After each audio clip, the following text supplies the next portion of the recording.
Welcome, everyone. It's exciting to see everybody here. This is the first time we've ever done a webinar like this for the entry process for the Mira Awards. And um, it's exciting because the interest in this awards program has really increased dramatically, even during the pandemic years. So it was really nice to see so much work being done and so many people just excited about what they've achieved. And that's what this entire program is all about. So I'm happy to see all of you here and excited to share some of this information with you today. We do have, if I can get my agenda to work here, we do have a brief agenda of the things we're going to be going through. But I think I should stop for just a second and make sure that everyone knows who this guy is that's talking. I'm Joshua Hall. I have been with TechPoint now for, this is my 14th year on staff and my 17th year working on the Mira Awards. So I've been around a little bit. Know a few things about it, and I manage the application process and the judging process. And then my partner here, it's to the left of me on the screen, but you heard her talking earlier. That's Anna Rao, our illustrious events manager. And then another TechPoint staff member that I want to point out to you is Jessica Stevenson. Just if you could give us a little wave there, Jess. Jess is a little bit newer employee, but she came to us about a year ago when we were, actually a little over a year ago now, isn't it? When just a little bit, when a few days, I believe, maybe the week before the actual Mira Awards event last year. So we're very excited to have Jess as our Vice President of Marketing. So with that, just a little bit about the agenda today. We'll do some introductions, give you a little overview of the awards program. Then we'll dig into some of the eligibility requirements, some of the resources and best practices that we have available for you. Something new, which is video and why you should do one. And then we have a special guest, Christine McDonald, and I'll tell you a little bit more about her here shortly. She is joining us here today as well. And then we'll do some Q&A. And I want to make sure you know, at any time during this brief presentation, feel free to put your questions in chat. If it's a question that you have about something that I'm talking about right now, feel free to just say, hey, quick question about this. But if you would, for the Q&A time as well, feel free to go ahead and put your questions in there, and Anna's going to help me kind of keep track of those so that we can address those all during the Q&A time at the end here.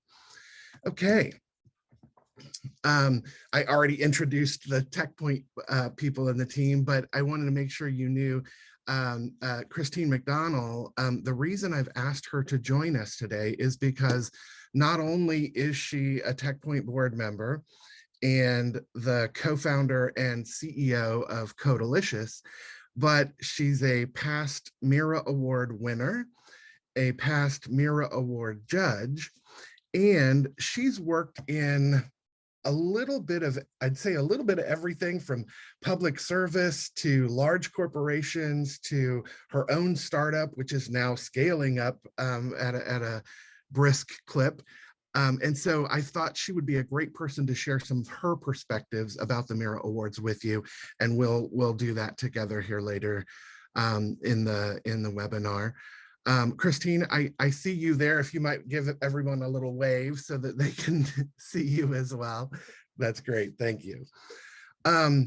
Let's jump right into just a little bit about the Mira Awards.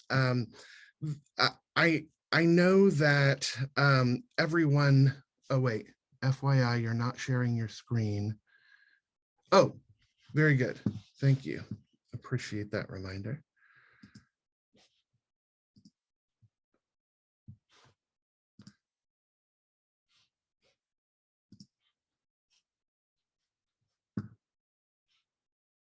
Okay, is it sharing again now?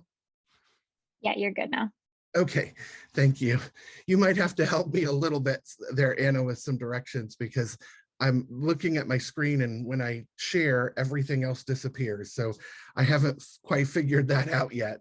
Um, uh, Now I will dive right into some information about the awards program itself. Want to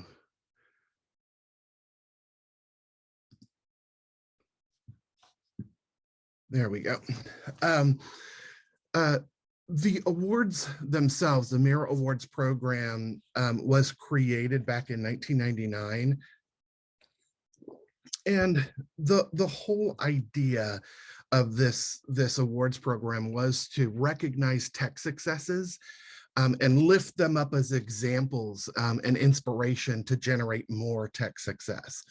And one of the things that I like to stress is that there are no losers when it comes to the Mira Awards. People talk about it's a needle in a haystack. Well, we're looking for the sharpest needle in a stack of needles. Everyone's a winner. All of the applications are usually just so impressive. And I'm sure, as Christine can attest, the judges often have a difficult time in their deliberations. And sometimes it takes, hours of, going back and forth and re-looking at things. And I just want you to all to know that this awards program is about the positivity. It's about finding great things that people have achieved and highlighting them, not only to our own community, but regionally and to the world. And I know that sometimes we say things like that and people think, oh yeah, the world. Well, the Mira Awards does reach very far. And Christine as well. We'll talk about that a little bit later too. What's at stake? There are millions of dollars worth of exposure. We have great stories of nominees and winners alike who have, because of the exposure they got participating in the Mira Awards, they had an increase in applications for new hires. They received inquiries from investors, venture capital firms. There have been a few who've directly attributed their Mira Awards experience to millions of dollars in investment that came in.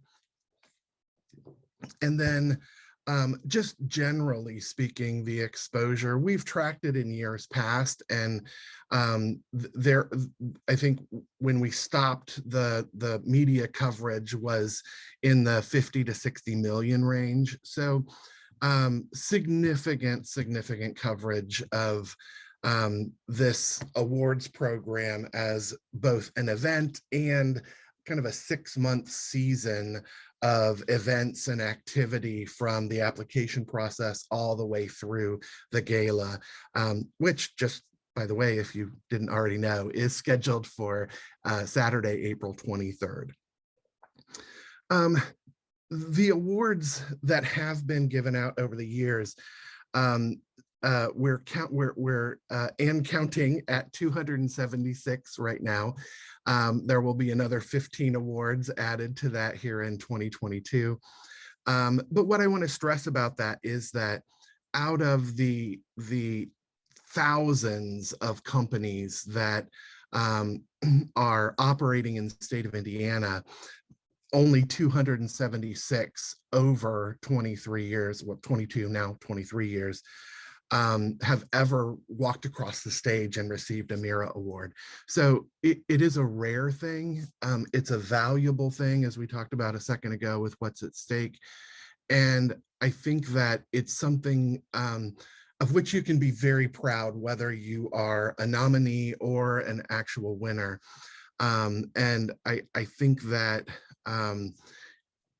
regardless of the status, regardless of whether or not you win, the experience is something that a lot of people appreciate going through as well. There are many people who talk about, they come out of their presentations and they say, man, I'm not sure I got that many difficult questions when I was asking for money. And so it's something that's taken very seriously by the judges. And we look forward to seeing what you've accomplished this past year. Just wanted to give everyone an opportunity here, and we'll check back in on this before we close. Do you know what Mira stands for? Is it an acronym? Is it named after something or someone? I just was curious if anyone knows. If you'd like, feel free to shoot an email to me at joshua@techpoint.org. And then we'll check in here at the end, and you could win a prize. We have a closet filled with some cool things like tumblers and blankets and water bottles and some cool things. So I'll choose a winner from the right answers and send you something special. I'll give you an option to choose what you might want. Okay. Want to dive into some of the resources that are available. Anna, I want to check in with you real quick. Are there any questions in chat that we need to address here before I move on? Not yet. Okay. Some of the resources that we have available for you, two that I want to call out mostly because they're so pretty, are the sponsor prospectus, which is new for this year. It's a very cool document that actually spells out everything that comes with the different levels of sponsorship. If by chance your organization is interested in that, we'd love to hear from you. It's a pretty cool thing to be a part of from the sponsor side, and all that information is there, and how to contact people to go ahead and secure your sponsorship is there. Then the entry kit, which I've been wanting to do for years, and we finally got something designed and pulled together here. The entry kit includes pretty much everything you need to know about entering the Mira Awards. It has all the important dates. It has the eligibility requirements. It has the information about the kind of the high level overview of the categories, and then the actual categories and criteria guide that walks through all of the information as to what we're evaluating per category. So I would encourage you to take a look at both of those. And then as well, new this year is miraawards.com. I don't know who owned it before, but they wouldn't let us have it. And finally, after 22 years, we now own miraawards.com. And you'll find the content there. There's some cool videos. There's links to all the different things that you might need. So if you haven't already been to miraawards.com, check that out. And then I wanted to call out to you the entry form versions. Everything is run through our reviewer platform, and you will have to actually complete that online in order to submit your application. But what we're providing now, right on the very front page of reviewer, when you click that enter now button at the bottom of the miraawards.com page, you'll find that there's a PDF version, a Microsoft Word version, and a Google Docs version now. And you can download that and fill out everything you need to fill out. You know, a lot of times people collaborate on the application form. They want people to review it. You want to, collect information from different sources. That way you can do all of that and have multiple people editing it. And then when you get to a final version, you can just copy and paste all of the information over. But that way you'll have the exact questions plus the character counts for each blank, so that you'll be able to do that with ease to transfer it over. Then if you still have any questions about that when you're going through that process, please, please, please don't hesitate to pick up the phone and call me. They actually pay me to do this job, and I love it. And obviously I've done it for quite a while. But I want to make sure you're not bothering me. if you have a question, you're in the middle of something and it's 7 o'clock in the evening, don't hesitate. Pick up the phone or text me or call me. All my information is there. And I would much rather you call me at 7 o'clock in the evening and allow me to answer the question to keep you going than to have to wait a day or a couple of days, depending on the what it is or what's going on, so that we can keep you moving forward and completing your application. Let's talk briefly about eligibility requirements. This is something that can get a little difficult, especially if your company is headquartered out of state. But I want to make sure that you know that doesn't necessarily mean that you can't apply. It's simply I talk about the spirit of the requirement, not necessarily the letter of the law there.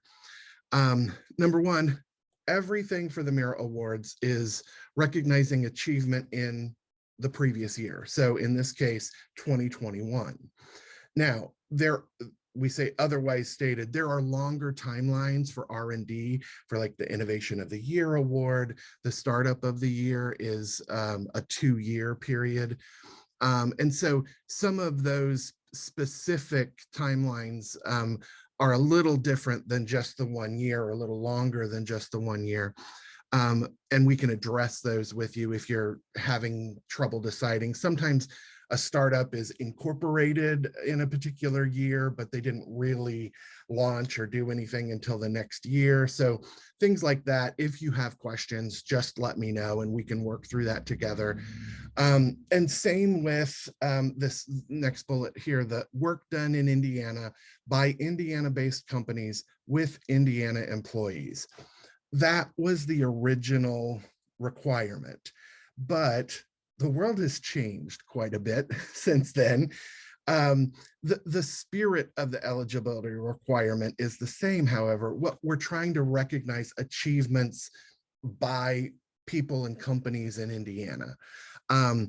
If your group or your team is integral to this new product, if this innovation is something that, you know, the genesis of it was here, and then different people from all over the world contributed, and so did people here, all of that is still within the spirit of it. As long as we're, an example of something that would not be eligible would be, there's a company that has a big call center here, and they created a product in a different part of the country. That's not something that we're talking about, because if the people who work here didn't contribute to the product, it's kind of outside of the realm of what we're trying to recognize. I hope that makes sense there, clears that up a little bit. Again, if you have specific questions about that for your own company, just, you know, give me a ring or send an email my way and we can address that for you specifically. And, you know, sometimes it is a little more complicated and we need to ask some more follow-up questions for you. Okay, I don't want to spend a lot of time on this, but for people who are new, you might not know that TechPoint doesn't make these decisions. We don't decide the winners. We recruit 52 independent subject matter experts. These are CEOs, company founders, product development specialists, community leaders, people who truly know this particular category, and then panels of 4 adjudicate the applications. So in phase 1, the judges read every single entry in their category, and then they score them based on the criteria. And those scores are what determines which applicants advance to be nominees. And again, that's not TechPoint making those decisions, it's the scores. I just like to make sure that that's very clear. Then for phase 2 of the judging process, everyone who moves on to being a nominee, you prepare and give 20-minute presentations and interviews with the judging panel. This year, as we have the last 2 years, we're going to do this virtually. At first, we were a little nervous about it, but once we did it, we discovered that we liked it better because it eliminates the hassle of the presentation and lets you focus on sharing the information and not having to drive to, in the case of where it used to be, drive to the Genesis headquarters on the northwest side on a day when it happens to really be snowy. So I think we've eliminated the frustration with that part and just offered you a great way to present. And then the final deliberations at the end of that day with the judges, everything they've seen, that's when the winners are determined. And that information is kept confidential. We don't share that until the night of the gala itself. And I think that's one of the coolest parts of the Mira Awards is that excitement leading up to it, and then hearing who wins live on stage. It's a really cool experience. And then I would encourage you now to take a look at the important dates that are in the entry kit. March 9th and 10th specifically, those are the presentation interview dates. It will become clear. We'll send out communications that are specific to that. But if you can put those on your calendar, on your CEO's calendar, or whomever it's going to be that's presenting your application, it's just a good thing to try to block those dates out now, so that when after we make the nominee announcement and we call you to say, hey, let's set up this appointment, those dates aren't completely filled or somebody's not in Tokyo or what have you. And that way everyone can present with ease. And I'll stop for a second. Anything that needs to be addressed right away? There's a question about the talent award, but I think you might be covering it in this slide. Okay. Choosing a category. Sometimes it can be tricky, mostly because the nature of our business is not always so cut and dried. But a couple of key things here. You absolutely can enter more than one category. And in fact, many people do. But I want to caution you to make it make sense. You're either a startup, a scale up, or a large enterprise. You wouldn't want to enter all three of those. So take a look at the criteria there and identify, oh, okay, you know what? We launched 18 months ago. We still fit within the startup category. So let's compete there this year. And so I think that should help you to make that determination. There are, however, often some questions about like the product categories, whether it's a tech service or a tech product or an innovation of the year entry. The reason is because sometimes you create something in the same year that you launch it and get traction and sales. And so you want recognition for the innovation, but you also want recognition for a product that's taking off. So that is possible, but more often than not, you're going to be entering a tech service category, a tech product category, or an innovation of the year category, but not all three. And even then it would be tech product and innovation or tech service and innovation. But feel free to contact me if you have questions about that. The idea would be if you have a unique application and story for each one of those, that could work. But trying to put the exact same application content in all of them, that doesn't work. So I hope that makes more sense there. I think that covers everything there. Hey, Joshua, before you move on, maybe go ahead and answer this question. Somebody asked if we have criteria for the talent award yet. Yes, we do. And it is in the entry kit. There's the description and then 5 criteria questions following it. So if you want to take a look at the entry kit and see if that answers everything for you, that'd be fine. Is that good, Anna? Yep. And as a reminder, everyone can find the entry kit at miraawards.com. Yes. Okay. Let's talk about some best practices. And I think that this is something that I find unique to the Mira Awards. We, again, thinking back to the purpose, we're trying to find those stories of success and lift them up as examples and inspiration. And in order to do that, we need to know what the story is. So the application process, I think it's a little more involved than some awards, but it's still fairly streamlined and reasonable as far as what we're asking for. But I think something you should really do is think about the application process as building your story. It's not about, like, from the very beginning putting in all of your company history and the story of your core business and then your corporate values.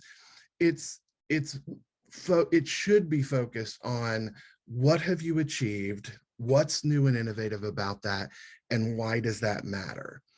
Then if you put that into the context of both kind of the local and state community, as well as kind of beyond our borders as relevant, I think that's going to help you get the attention that you need from the judges, and right from the start, explain to them what is it you've done here? Why is this something that's deserving of recognition? And if you focus on that, I think you're going to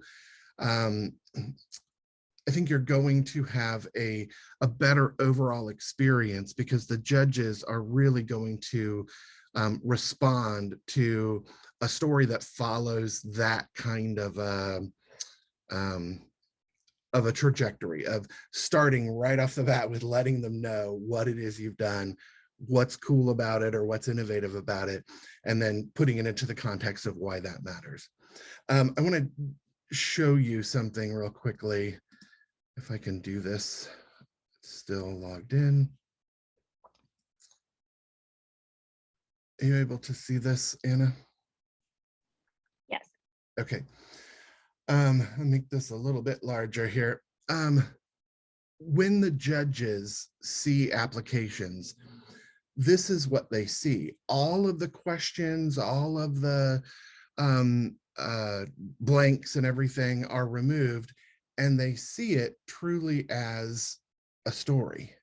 So in the case of IU Ventures here, a winner from last year, I think it was 731 words total. I might have that listed somewhere later, but 731 words is a typical blog post. Certainly it's typical at techpoint.org or TechPoint Index. We shoot for about 700 to 800 words. So my point in telling you that is that don't let the form or the process overwhelm you, because truly, if you can write a blog post, you can fill this form out. It's designed to end up creating for you a 700-word blog post that is easy for the judges to read, and then they go through their evaluation with the scoring rubric that we have. So that's my point in showing you that. I just wanted you to make sure you saw that. Yeah, I know when I do this and I get an application or a form and I think, I don't really have time for that. You do. It's not a particularly taxing process. If you know your company and you have the information, you might need to do a little digging and get some information and get some numbers and employment numbers and things like that. And other people may need to take a look at it, but just when you break it down to what the judges are going to see when they're looking at it, it's not too terribly daunting a process. Okay.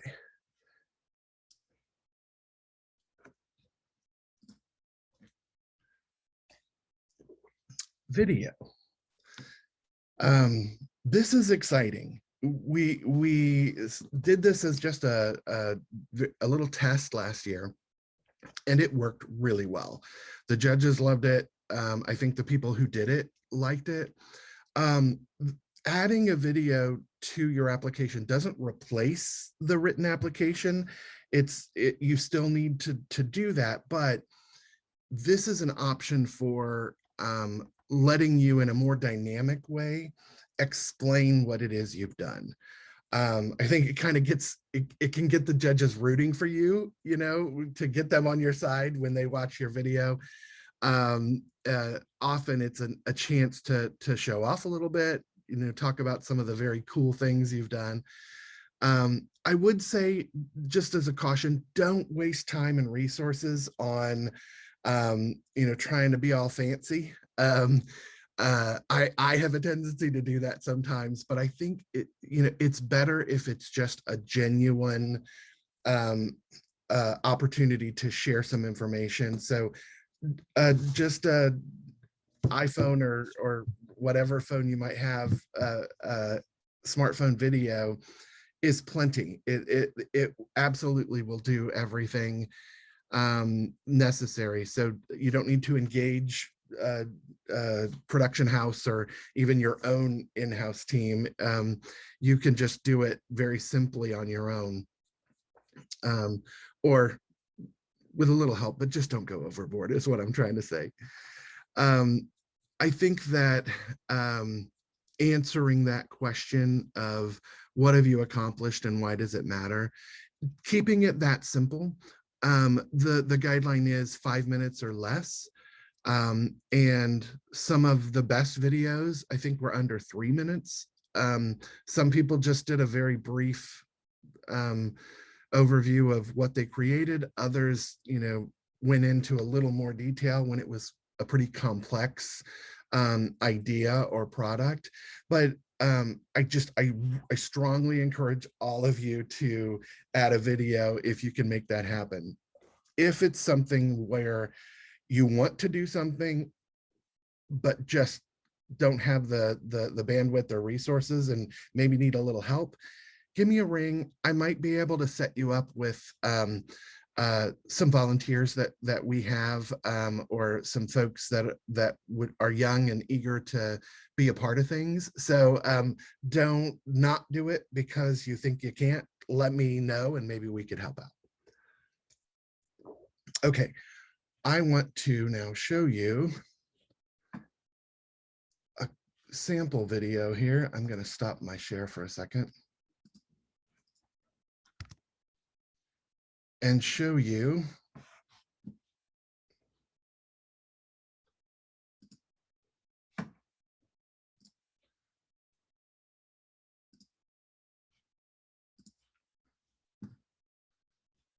all right. Are you seeing a video now, Anna? Yes. All right. This is a video that was submitted by Anna Haldewang last year. It's something that is very complex and difficult to understand when you are reading an application.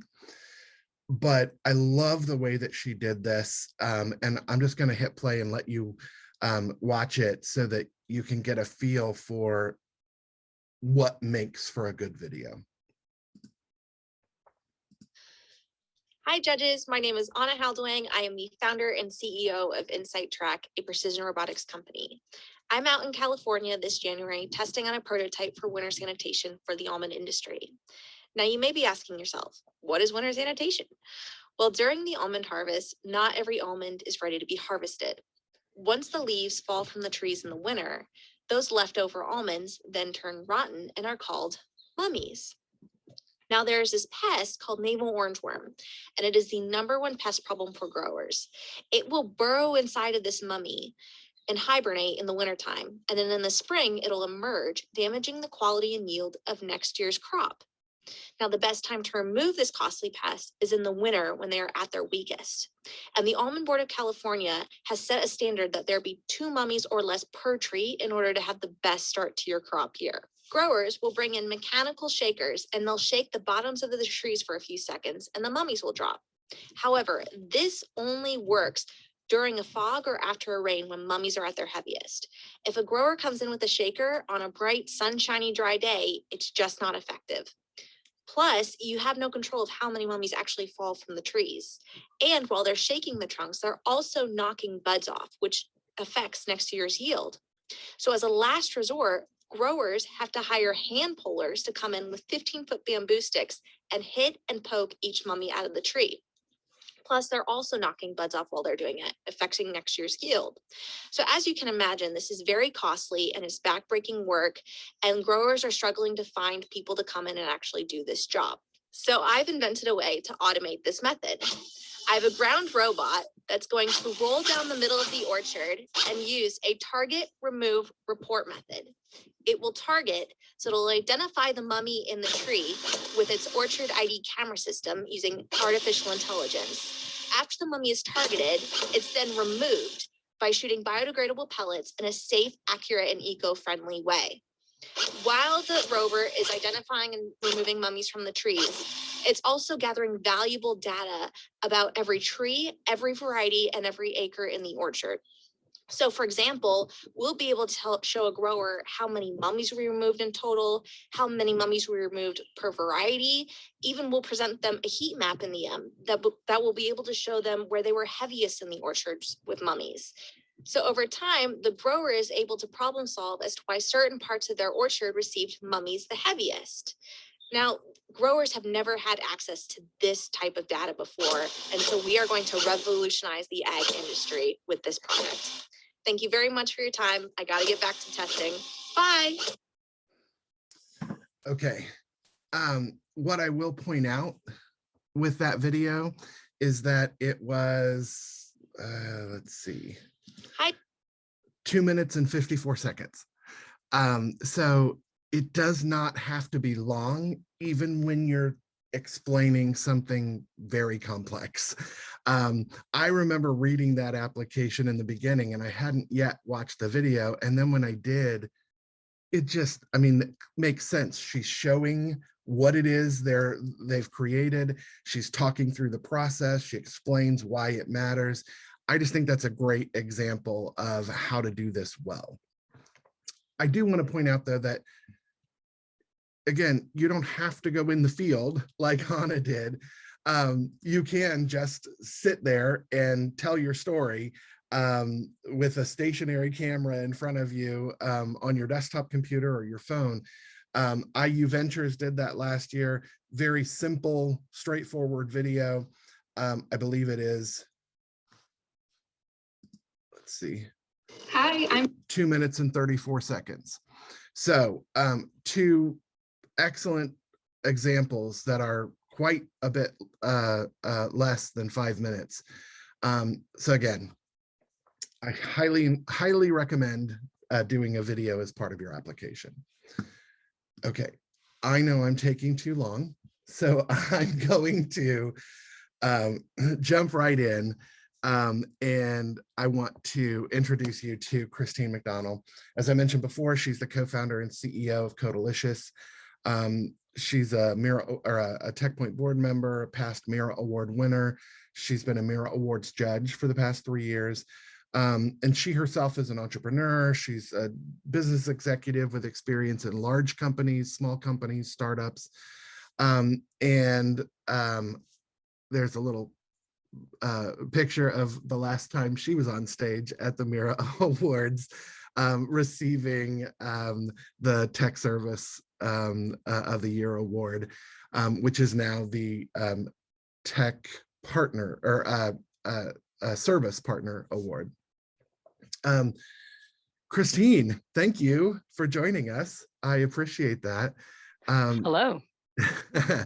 Welcome. Thank you. I I think it'd be great to just talk a little bit about your experiences as a past winner in particular, and the application process that got you on stage from that picture we saw. What was your internal process like for completing your application? Yeah. Okay, now I'm ready to talk. Yeah, thanks for inviting me to be part of this, Joshua. I have great respect for the Mira Awards, the integrity of the process itself, and really what you do for the region. I talk a lot about the ecosystem that we have here in Indiana, and certainly this is an amazing component of that, which really attracts all the things that you said earlier, outside capital, new hires and those kinds of things. So real props to you and the team. I can't say enough about the event. So about the process for the application, great question. Amazingly iterative. To your point about it being the size of a blog post, it just means that every word counts. And so we probably started off with an application that was way more than 800 words, like no joke, maybe 3x, right? Like we just had too much to say. And then went through a real iterative process, kind of, and also took advantage of like just internal reviews from our team members to really provide their perspective and drive it down to something that created what we felt was a good story in 800 words or less. But also I might add that like the year that we won was not our first submission. So this was not only iterative in the application year, but over years of applications, maybe just say that. Yeah, that's funny. We've talked in the past about like Clear Object or One Cause kind of being the Susan Lucci of the Mira Awards, where they had been nominated so many times and hadn't won. And I think especially for a scale up that just every year is getting just, triple digit growth and hiring new people. Sometimes there can be a little bit of that, well, we didn't win. Should we apply again?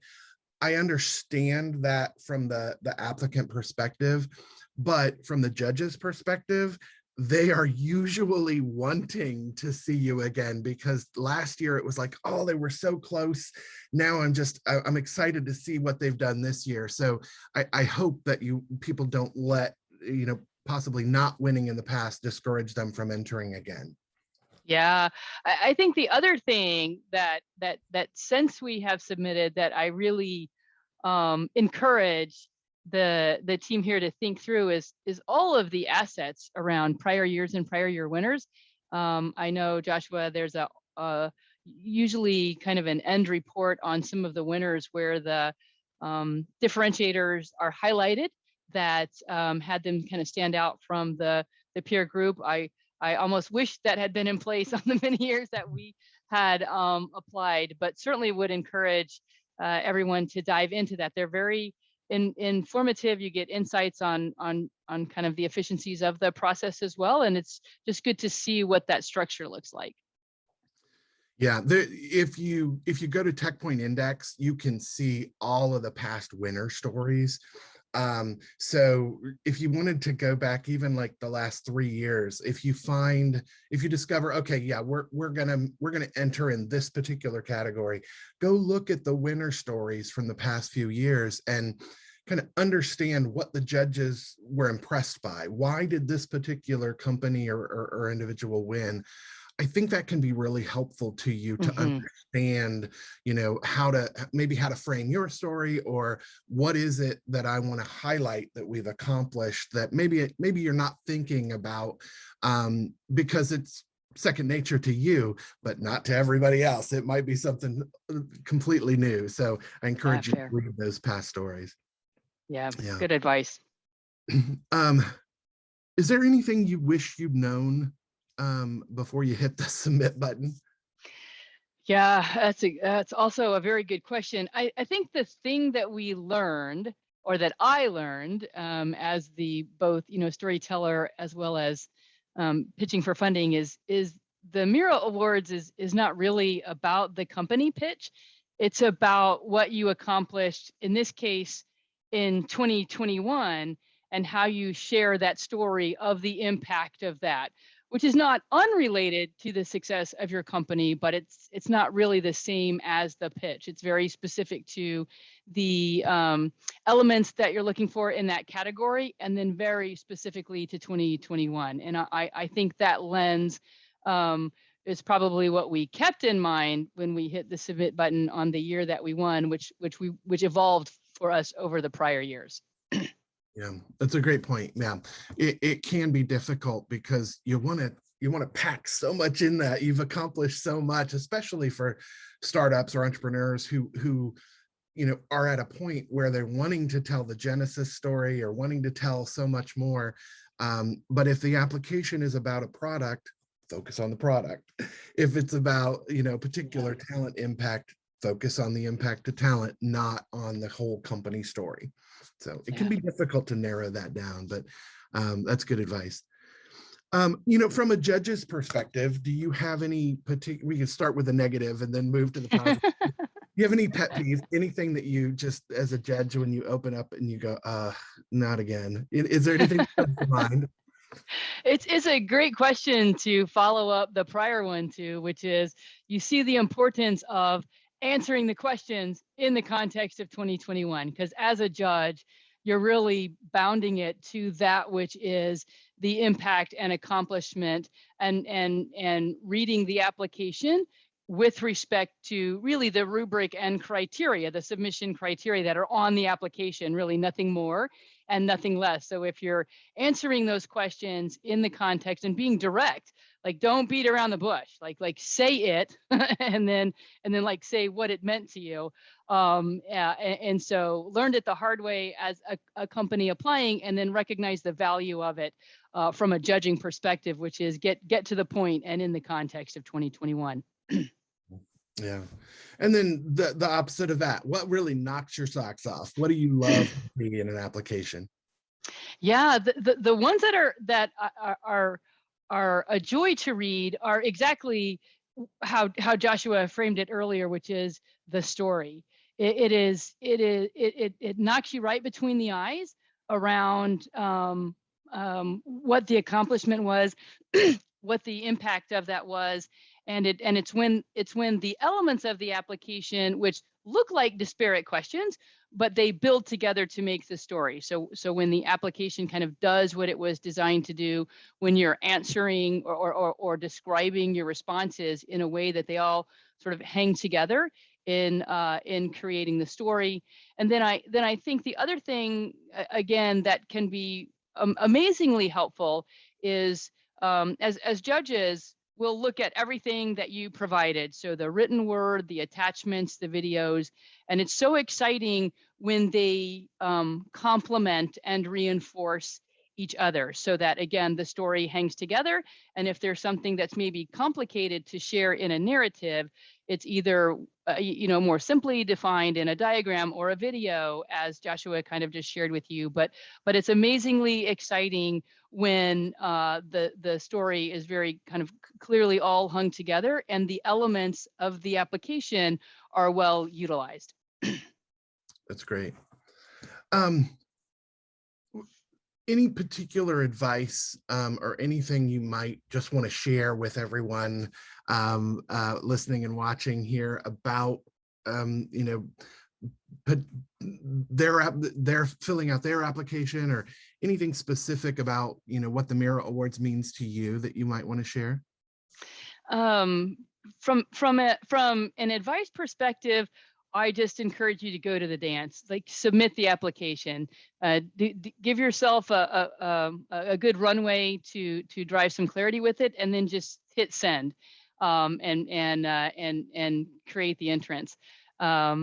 Even in the years that we didn't win, just the excitement and interest and recognition has really parlayed into so many different things for us, from a hiring perspective, from a recognition perspective. I think the one year we were looking to get into an accelerator, and we didn't win, but we were talked about, and I feel like that was an amazing leg up that gave some additional insight into us as a company and helped us get into the accelerator that we were looking for. And so I think hard to perhaps measure some of the intangibles, but go to the dance. The experience is amazing. For me, even when we didn't win, it was a great way to tell the company story in fewer words. I have a tendency to use a lot, and it forces me iteratively to think about being more efficient in the way that I express our success. So always, I think, as Joshua said earlier, there's always a way to win when you're submitting your application, even if your name isn't called on stage. Yeah. It's funny, it's just occurring to me as well. Something else that I've heard in the past is people have said that the Mira Awards prepared them for everything else they were doing in the year, that filling out the application, going through the presentation, Yes.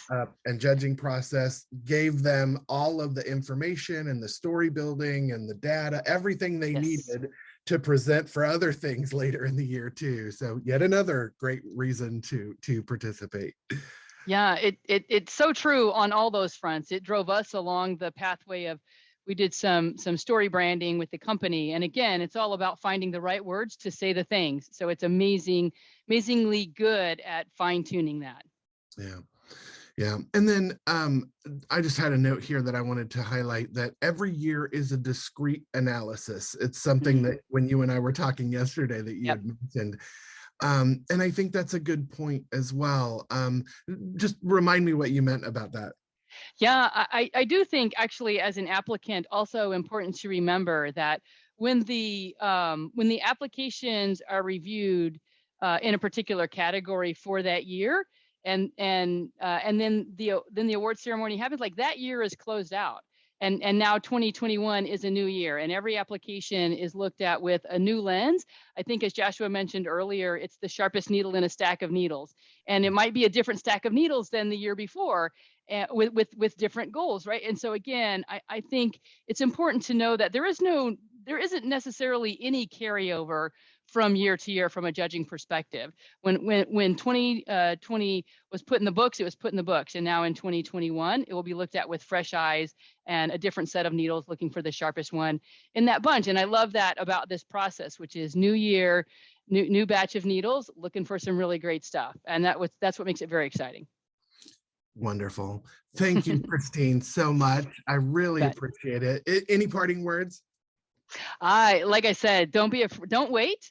Move on your application, and don't be afraid to go to the dance. You'll enjoy the ride. Excellent. Thank you so much. I really appreciate you joining us. You bet. Okay, let's move to Q&A. Anna, do you mind jumping in? I'll say this out before we jump into questions. If you want to stay after and if you have more specific questions that are a little more personalized for you or that are specific to your situation, I'm happy to stay on as long as I need to and talk to people. If you want to do it, privately and talk, feel free to jump on my Calendly there. I put the link on the screen. I can also find it and pop it in chat as well. So that you could just schedule a brief meeting with me and we can, talk about that. Or like I said before, just call me if that's easier. Okay, so Anna, I'm going to ask you to jump in and help us with the questions. Yeah, so I did get a couple. I had one question about who should you reach out to if you're having technical issues with reviewer, and that would still be Joshua. He can help with the reviewer team to get you fixed up there.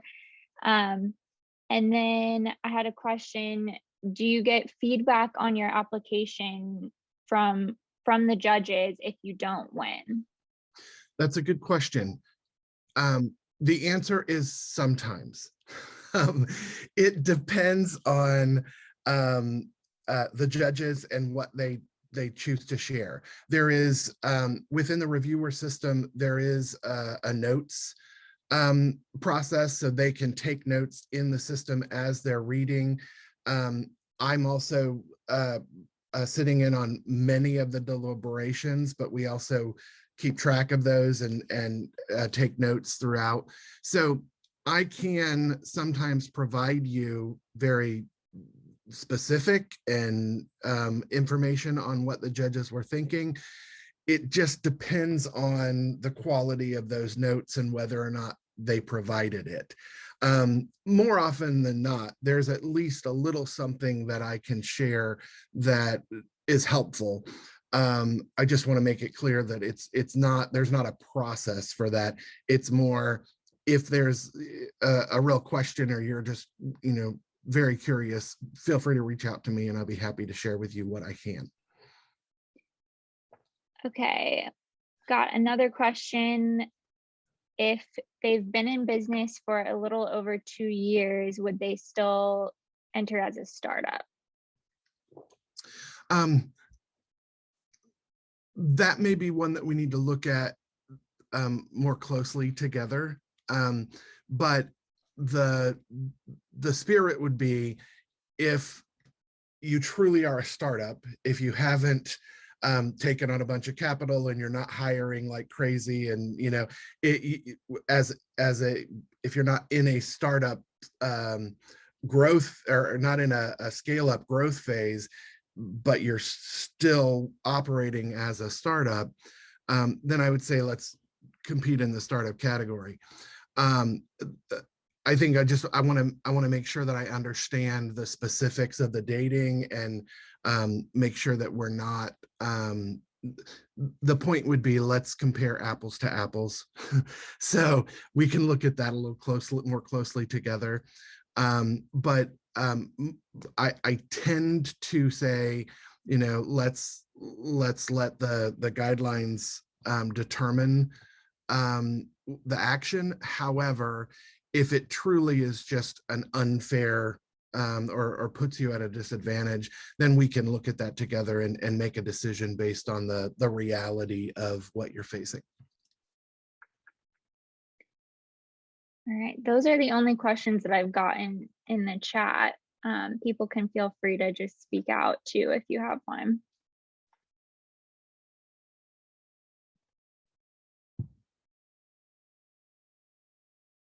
$3.59. How did I do that? Well, great. Well, I am so excited to have had so many people join this webinar. We're really looking forward to being once again in person at the JW Marriott on April 23rd. We have a long way to get there with the application process. Get your applications in by January 21st. It's midnight, by the way, that Friday. I always get that question at about 4:30. So it's midnight on that Friday, the January 21st. And then mark your calendars for those March 9th and 10th presentation dates. Once we know who the nominees are, we'll make the determination of which day you would present for your category. And then April 23rd is the in-person Mira Awards at the JW Marriott. And it's going to be a special one since it'll be the first time we're back together in person after 2 years. So I hope you'll all plan on joining us. Thank you all for coming. And I'll stick around if you have specific questions, but thank you so much. It's great to see everybody. So exciting. Thank you all. Yeah, thank you for doing this.